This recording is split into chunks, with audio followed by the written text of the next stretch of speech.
त्वमादिदेवः पुरुषः पुराणः त्वमस्य विश्वस्य परम निधानम वेत्तासि वेद्यं च परम च धाम त्वया ततं विश्वमनन्तुरु। वायु यमः अग्निवर्णः शशाङ्कः प्रजापतिस्त्वं प्रपितामहस्य नमो नमस्तेस्तु सहस्रकृत्वा पुनश्च भूयोऽपि नमो नमस्ते। वसुदेवसुतं देवं कंसचारूरमर्दनं देवकी परमानंदम कृष्णं वंदे जगद्गुरुं कृष्णं वंदे जगत।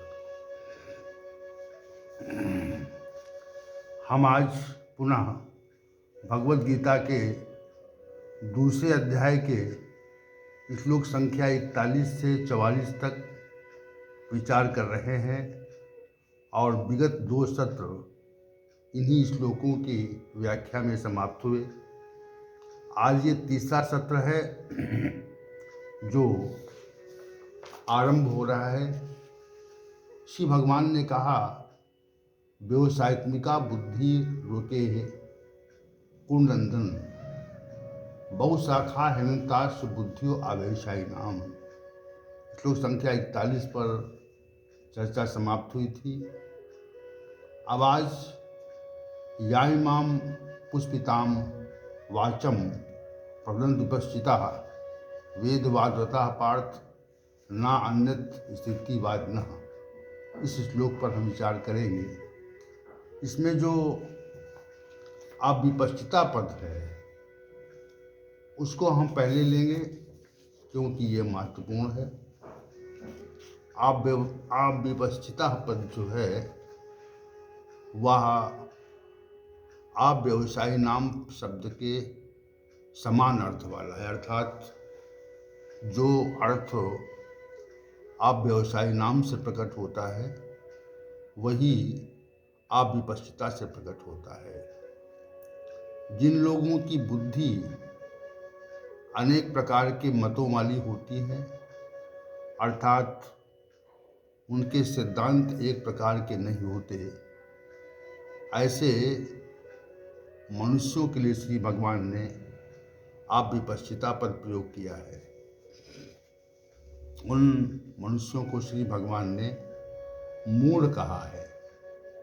मूढ़ का अभिप्राय है कि जो बुद्धिमान नहीं है, सामान्य भाषा में उसे मूढ़ कहा जाता है, क्योंकि ऐसे मूढ़ व्यक्ति पुष्पित वाणी कहते हैं। पुष्पित का अभिप्राय होता है जो अच्छी लगे सुनने में, जिसमें सुखाभास हो। पुष्पित वाणी का अर्थ अनिश्चित बुद्धि वाले मनुष्य धन के अर्जन में जब ये लगते हैं तो उनका ये कहना होता है समस्त भोगों को धन के माध्यम से प्राप्त किया जा पाना संभव है। जब अनिश्चित बुद्धि वाले संपत्ति को प्राप्त करने का प्रयास करते हैं तो उनका ये कहना होता है कि संपत्ति से ही हमें अनेक प्रकार के सांसारिक सुख प्राप्त हो जाते हैं और बिना प्रयास के ही हम सांसारिक सुखों का उपभोग संपत्ति के आधार पर कर सकते हैं। हम सुखपूर्वक प्रसन्नतापूर्वक रह सकते हैं। उसी प्रकार ये अनिश्चित बुद्धि वाले, इनका सिद्धांत अनिश्चित होता है।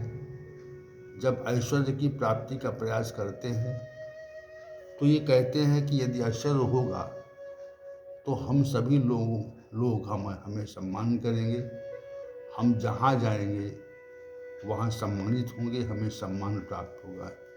इसी प्रकार जब उन्हें पद की इच्छा होती है तो वे विशिष्ट पद प्राप्त करने के लिए अपना उद्देश्य बना लेते हैं और उसी उद्देश्य को लेकर के वे प्रयत्न करते हैं, क्योंकि उनके मन में ये भाव रहता है कि पद प्राप्ति से ही हमें अनेक प्रकार के सुख, अनेक प्रकार के धन संपत्ति ऐश्वर्य प्रतिष्ठा आदि स्वतः प्राप्त हो जाएगी।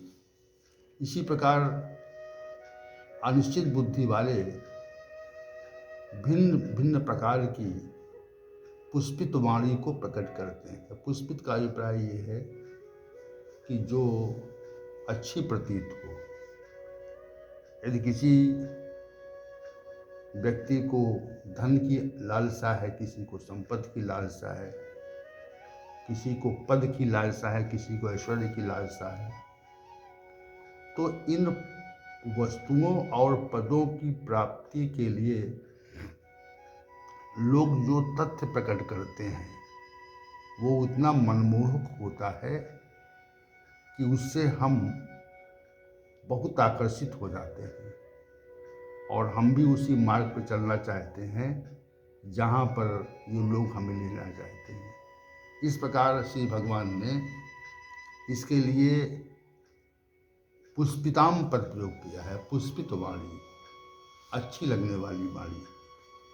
इसके अतिरिक्त लौकिक वस्तुओं का तो ऊपर वर्णन किया गया, और जो अलौकिक वस्तुएं हैं, स्वर्गाधिक हैं, जिनके बारे में शास्त्रों में विस्तार से वर्णन है, और स्वर्गाधिक दिव्य सुखों का उपभोग के संबंध में जो अनेक प्रकार की व्याख्याएं शास्त्रों में प्रस्तुत की गई हैं, उस संबंध में भी ये पुष्पित वाणी कहते हैं। चूँकि स्वर्गाधिक लोगों का शास्त्रों में इस प्रकार वर्णन किया गया है कि वहाँ पर तो इस संसार की तुलना में असंख्य सुख है।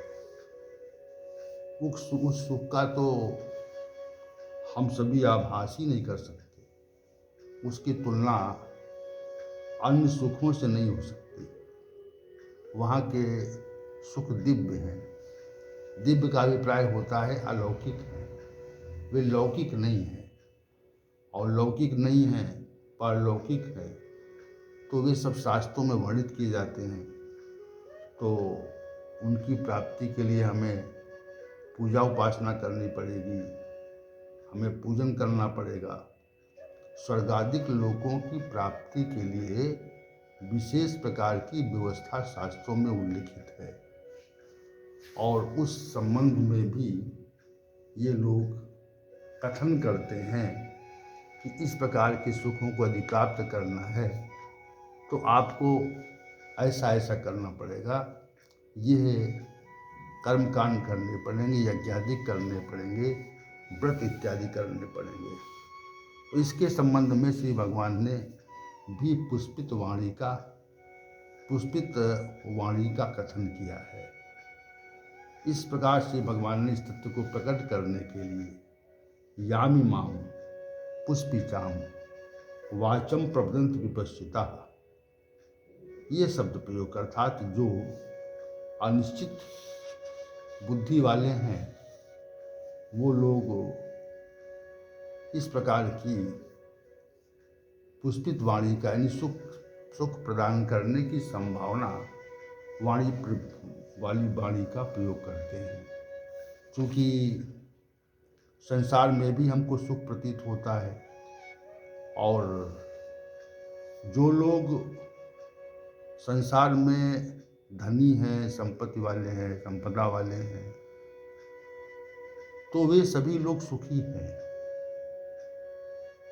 और उनके पास ऐश्वर्य है, पद है, प्रतिष्ठा है, तो उनके पास हमको सुख का आभास होता है, सुखाभास होता है कि लोग सुखी हैं, संपन्न हैं, हर प्रकार से सम्मानित हैं।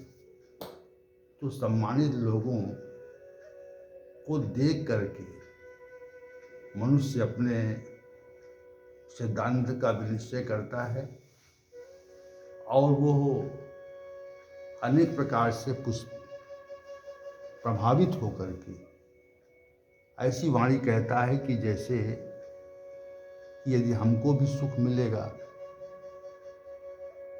इन जो हमें प्रतीत हो रहा है संसार में, जिन लोगों के पास ऐश्वर्य, प्रतिष्ठा, धन आदि है, वे सब सुखी हैं। और उसी की व्याख्या वो किया करता है।